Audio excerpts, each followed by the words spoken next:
Aujourd'hui, nous allons voir le fonctionnement de l'appareil reproducteur féminin. Précédemment, nous avons vu le fonctionnement de l'appareil reproducteur masculin. Celui de la femme est un peu plus complexe. Le fonctionnement de l'appareil reproducteur féminin est cyclique. Et comme pour l'homme, elle dépend notamment de l'axe hypothalamo-hypophysaire. Pour rappel, l'hypothalamus est une région du cerveau située à la base du cerveau.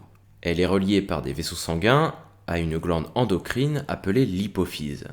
Lorsque l'hypothalamus produit la GnRH, sa neurohormone, cette dernière va avoir une action positive sur l'hypophyse qui va se mettre à produire deux hormones, l'ALH et la FSH. Durant la première phase que l'on appelle phase folliculaire, la FSH et la LH sont produits en quantité plutôt faible.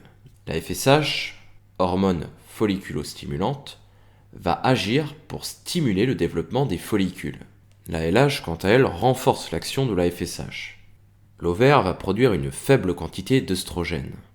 Par conséquent, cette faible quantité d'œstrogène va avoir un rétrocontrôle négatif sur l'hypothalamus et l'hypophyse. Mais à la fin de la phase folliculaire, quand le follicule devient mûr, cela entraîne une forte production d'œstrogène.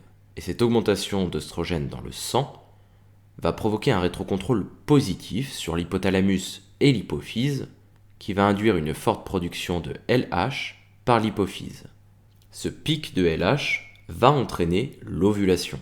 Un ovaire contient en général plusieurs follicules, mais un seul achèvera sa croissance. Lors de l'ovulation, le follicule va éclater et libérer l'ovocyte. Puis il va cicatriser et va se transformer en corps jaune.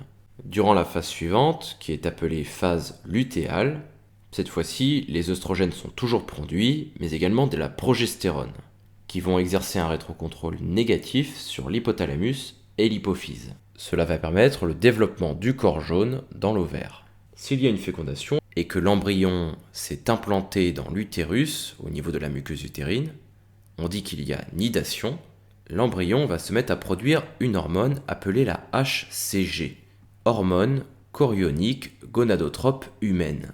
Cette hormone va avoir une action directe sur le corps jaune et va l'empêcher de s'atrophier.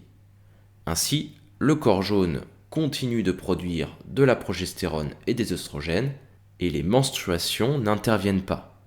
Il n'y a pas de règles et donc le nouveau cycle ne commence pas. C'est le début de la grossesse.